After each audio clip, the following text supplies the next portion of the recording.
up, everybody? What up, everybody? Let's talk about it. It's April Dawn. What up, everybody? It's April Dawn. What up, everybody? It's April Dawn. Let's talk. What up, everybody? It's April Dawn. Let's talk about it. Sinners! We got a spoiler-free and spoiler review. All right, y'all. So I snuck out a little bit early yesterday, and I went to go see an early showing of Sinners. And oh my God, baby, woo! When I tell you this movie was good, I'm not lying. It was one of the best movies I've seen in a very long time. It got me excited. I was all in my Lovecraft Country feels again. Okay, y'all? So I don't want to waste your time. Let's go ahead and get into it. So at the beginning of this video, I'm going to do like a spoiler-free review just for my people who haven't seen it yet. It just came out last weekend, so I want to give y'all an opportunity to go see it before I spoil the whole thing doing a recap of the movie. So I'm not going to do that yet. Okay, well, not yet. In a few minutes. Some of the spoilers, okay? But for right now, let's just talk about the movie. This movie is set in the South, the Deep South, and it is Jim Crow South. So I don't exactly know what year it is, but it ain't 19, 20, 30, 40. It might be 40, 30, 40, 50. Around that time, the two brothers we meet, the twins that Michael B. Jordan played, they have come back down south from Chicago, and they're looking to start a juke joint. And everything that transpires in the movie happens in one night. So we meet another character. His name is Sammy. He is a son of a preacher man. He's a son of a preacher man. He plays the guitar. He plays the blues, and you can tell that he's struggling with this decision of, you know, to be in the world, basically, or to be in the church like his father really wants him to be. And then the other characters come along, and we meet different characters as the story goes along. So Delroy Lindo's character, which is a blues player. We meet, I think his name is, don't make me lie about that man's name. The one who looked like Forrest Whitaker's son, him. We meet him later on as well. So you hear my son in the background. He's making all of that noise that you hear in the background. Okay, that's him. But yes, we meet his character. We also meet the character of Martha or Mary. I can't think. Oh, Mary. Oh. We meet her character as well. She is I guess she's white passing at this point, a woman that was a childhood friend and lover of one of the brothers. So we also meet the other lover, Miss Lovecraft Country. I also do not want to mispronounce her name. I'm going to put it on the bottom of the screen. But very wonderful actress. I loved her work in A Lovecraft Country. I loved her work in everything that she does. She is an amazing actress.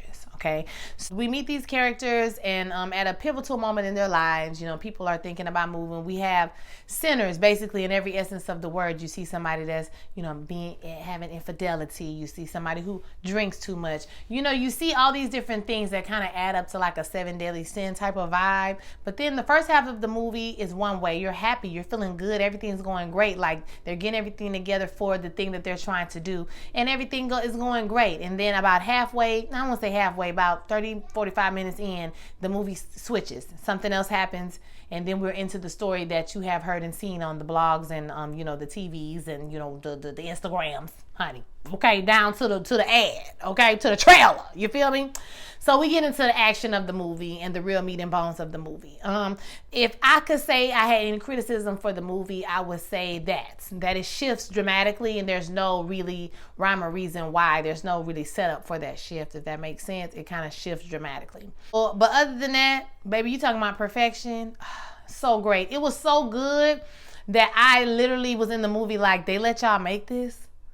Especially at the end, if you know, you know. They let y'all make this? Like low-key in 2023, 4, whenever this movie was made too, I don't know. But they let y'all make this? This is radical almost. It's too happy.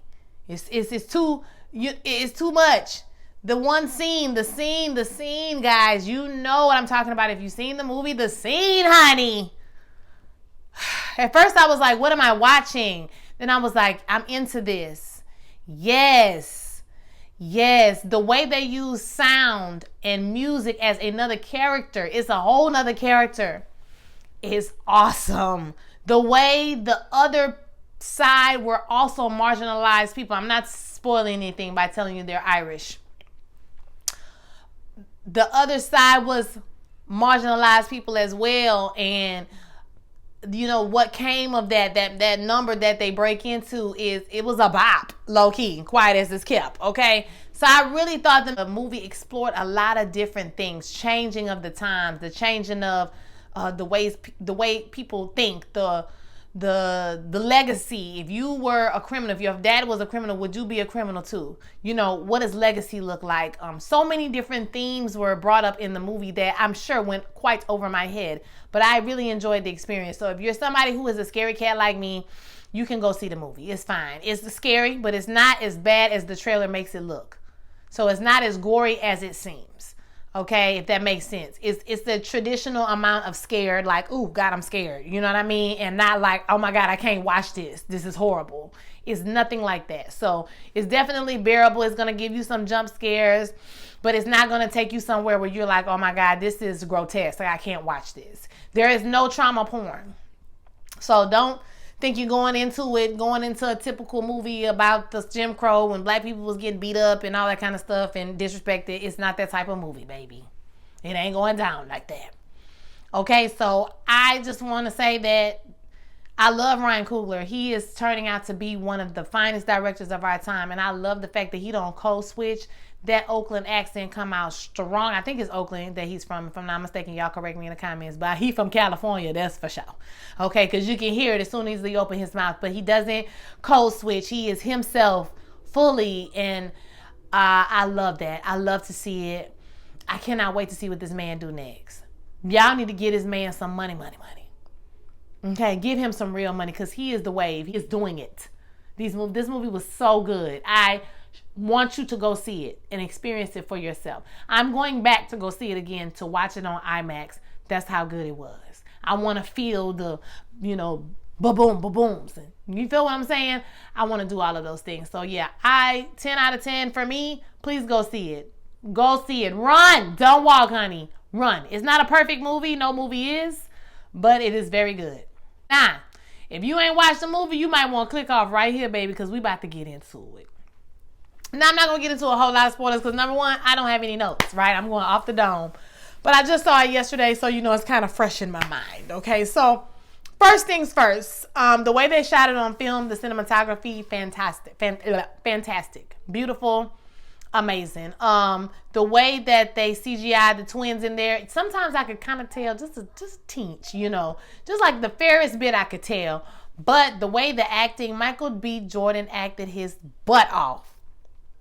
It wasn't like the brothers were so different from each other. Both of them were cool, calm, collected. Just that one was more outgoing, a little bit more outgoing, trusting, playboy type of guy. And then you have him, he's more serious and more serious and more pulled up. So, the legacy issue, their dad was a criminal and a bad guy. So, whenever they went to Chicago, the person thought that they would be the same way. And so they ended up actually being the same way. But did they choose that, or is that just how they was written? That's one of the questions that come up in this movie. The same with Samuel. Samuel's legacy is his dad, who is at a church. So when we see the movie open up, the question is asked, do you want to go basically with them heathens out there with the devil? Or are you going to be in here with this church? And that's the question that lingers over the whole movie until we get to the very last part of the movie, okay? So, basically, in this movie, they're going to go and try to build a juke joint. So something happened in Chicago. We don't find out what that is till about halfway through the movie. But in Chicago, something happened. So they're back now, these brothers. They're back here and they're trying to do a juke joint for the night. So they buy a little barn from somebody, a white man. And to be honest with you, as soon as he said the Ku Klux Klan don't exist no more, baby, that's when I knew, okay, that he wasn't right. But these are some niggas that let you know that I will shoot you. If you come over here, baby, I will shoot you. This is my property. So, whatever the case may be, they go around town getting everybody they can, the Asian people to make a sign. I love how the Asian people were incorporated into this because if you live in the South, if you live in Mississippi, Louisiana, Texas, it's Asian people. We call them Cajun Asian. That in Louisiana, we call them a Cajun Asian. And I be looking for the Cajun Asians because the Cajun Asians know what time it is, baby. The food that comes from the blending of our cultures. My God, today it is so good. Okay, I don't know. And that should be enough to bridge the divide. Any problems that we have with each other, all you have to do is get together and fix something to eat. Because the food between the Cajun Asians, and the African Americans, the Creole, that food, glorious. So they be there. They be all up in there and they be talking. They have the New Orleans accent. They right there with us. Now we in Mississippi for this movie. So, you know, the Asian people are there. They I forgot their names. Very nice couple. They with a daughter. They helped him get a sign. Then he went to his ex-girlfriend, who we find out is a root woman. This is that beautiful woman that name will be at the bottom of the screen. Okay, so she is a root woman. She's worked with, you know, healer, and she's made him this thing to put around his neck, which protects him, which has protected him, you know, from a lot of harm. And he not even thinking about that, but that's what really has protected him from being harmed. So you know, they had this love affair with each other. They apparently had a child at some point, and the child passed away. So, and this comes back again, and I love how that circular theme comes back with them at the end of the movie. So, we go through the whole day, and it seems like this day is great. We pick up Delroy Lindo, which is a great character. He is a wonderful character, a great, like, you can kind of like an anchor character, you know, fantastic, funny. You know, throwing in antidotes, words of wisdom, so forth and so on. Funny moments, kept it light, the levity, because you know something is coming this whole movie. But you know what I'm saying? Like, it kept it light. We laughed a lot in this movie. So they meet him, they pick up everybody needs to pick up there. He gets his girl. You know, they have a moment with each other, baby. They bump, and see if you can handle this. Okay, a little moment, honey. And then she gonna fry some chicken. So that's why I feel like they had garlic and all the ingredients. Some people was complaining about that. You know, they had everything already to fight the vampires, but they was cooking. So, I mean, you're going to have garlic. We black people, you're going to have some garlic. So, anywho, they got them all together. They went there, and baby, life was good. Life was sweet. They got the juke joint going. Everybody having a good time. It's great. But then, cross-cut, while they doing all of this, they cross-cut to a man running into somebody's house, and he's burnt all up. He looked like he burnt up. And he's trying to get into the people's house. That didn't register me until after I watched the theater, like, oh, that's why he was burning up, because he's a vampire and the sun was coming out. He needed to get in somebody's house. So he realizes that they're racist, so he tries a different angle with money. And so, you know, they let him in the house. He sees the Ku Klux Klan outfit, you know, so they let him in the house. And so he obviously he does what he do.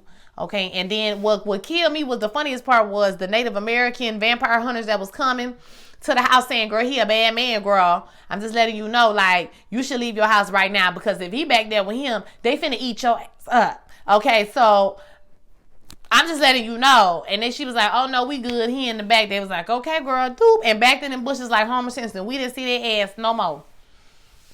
Baby, we didn't see them no more for the rest of the movie. They said, honey, we finna go get gone. We finna go lay down somewhere in the bushes until the sun come out. Y'all played with the wrong. We not finna play with these people. So, boom. Just join, having a good time, living the time of their life. The white folks show up because he done ate up all the people in the house. Now they banding together with a banjo. And so they finna skedaddle. They finna whimsically skedaddle in front of their house, right? Trying to get them to let them in. Let us in the juke joint. Let us in. We want to come. We want to care. We don't care about you being black. You know, we're not racist. Boom, boom, boom. And they like, nah, nigga, something ain't right with your ass. Stay your ass out there. Okay, so nobody let them in. They were still standing outside playing their little guitar, you know. And so Miss Mary Martha, she volunteered to go out there and try to see, you know, if they can get them some money. Because a lot of people were there, but they was paying with like wood and nickel. So they wasn't really making no money. It wasn't breaking even. So she said, I'm going to go out there and hit them up, see what they talking about. You know, see if they really trying to come up in here and get all their clan friends to come. You know what I mean? Like, what's the tea? I'm white. I look white. I pass for white. So, you know, I can go out there and talk to them. So this is a girl who was passing for white, married to a white man, but she said later on in the movie that she didn't want to be white. She wanted to be with him, but he's the one who ran off, one of the brothers. So she goes out there and promptly get bit okay, promptly. They didn't wait too long. She had a nice little conversation with him that she need to be safe and she need to be free. So they promptly bit her, and I was like, damn, sis, you just volunteered for that. Okay, so she went out there, they ate her up. Now they done let her back in the house. And now she done went up in there. And what happened was quick with the brother. Like, I didn't expect it to happen that fast. That happened extremely fast. I didn't think it was going to happen that fast. But I really enjoyed that one shot that kept going around in here. And then it was like a one-shot scene. I really liked that for some reason. That scene before that with the dancing and the singing and the roof is on fire. They literally danced the barn down in theory. Like in, oh my God. with the DJ and the African tribes and the girls pop, pop, pop, pop. And you can see the music is bridging generations, is calling to the ancestors, to the future, to the past. Music is like this bridge and the music called out because his daddy said, you keep going out there playing with the devil, he gonna come home with you. And that's that. Baby, it was everything. So, you know, the whole thing is they have to invite them in. So they're not inviting them in for whatever reason. But then the Asian man, he goes outside to get the car and I'm promptly get ate. So now, you know, his wife is like, they going to kill my kids. You know, they start messing with her. Like, we're going to go to the shop. We're going to visit your daughter. You know what I'm saying? We're going to handle you. We're going to take care of you. And so she gets upset because now she want to fight. You know, so then she get in her mind, somebody should have punched her dead in her face. But she goes and screams and tells them, come on in. Girl, why the fuck would you do that? Why would you do that? Why would you do that? They wasn't ready. So they get their stuff and, you know, the people rush in and it becomes a big fight. Now, this is where it gets a little bit, you know, because it's like 75 vampires out there and there's 7 of y'all. But some kind of way, you know, a couple people died. Miss Girl died and, you know, Miss Asian Mama, she got burnt up. And, you know, Miss Root Woman, she got killed because she got bit and she, you know, killed me. Take me out, okay? Because I'm trying to go to glory. I'm not trying to stay here with y'all for the eternity. Y'all got me messed up.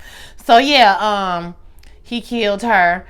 And then the brother was sad because the brother is the one that bit her. And he was like, you messing everything up. I was trying to make it's going to be all right for us.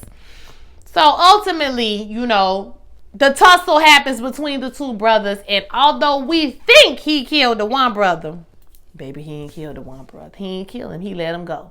Okay?